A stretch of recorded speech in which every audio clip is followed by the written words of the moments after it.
Hi everyone, good morning. আমি আরেকটা video নিয়ে চলে এসেছি তোমাদের মাঝে।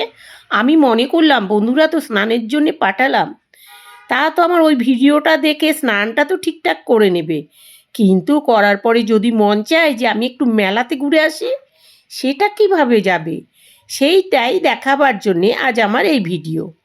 কারণ আমি আমার অভিজ্ঞতা দিয়েই তোমাদের কথাটা চিন্তা করেছি। আমিও এইভাবে অনেকবার চেষ্টা করেছি মেলাতে কিভাবে যাব করে। মেলাতে যাওয়াটা কিন্তু খুব চাপ হয়েছিল আমার পক্ষে। আর যেহেতু আমি ওখানে প্রায় 9 দিনের মতো আমি কাটিয়েছি বলে আমি এপার ওপার খুঁজে অনেকটা সময় নিয়ে আমি এই জায়গাগুলো খুঁজে বের করেছি। কিন্তু তোমাদের হাতে তো অতটা সময় নেই, তোমরা কি করে পাবে? সেই জন্যেই আমি এই ভিডিওটা নিয়ে চলে এলাম। ভালোভাবে ভিডিওটাকে তোমরা দেখে নাও।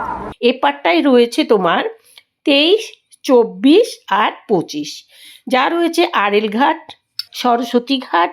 এই ঘাটগুলো কিন্তু এখানে দেখো আমি চিত্র দিয়ে দিয়েছি, তোমরা দেখে নেবে, ওটা একই পাশে পড়বে। এবার দেখতে পাচ্ছ সঙ্গম ঘাট। এখানে রয়েছে তোমার সঙ্গম ঘাট, রামঘাট।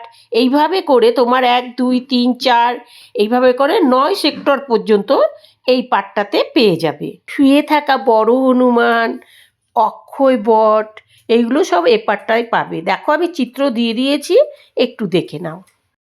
এবার দেখো আমি চলে এসেছি সেক্টর 19, 19 আর 20। এখানে তোমরা যদি সাধু সন্তদের দেখতে চাও 19, 20-তে তোমাদের চলে আসতে হবে।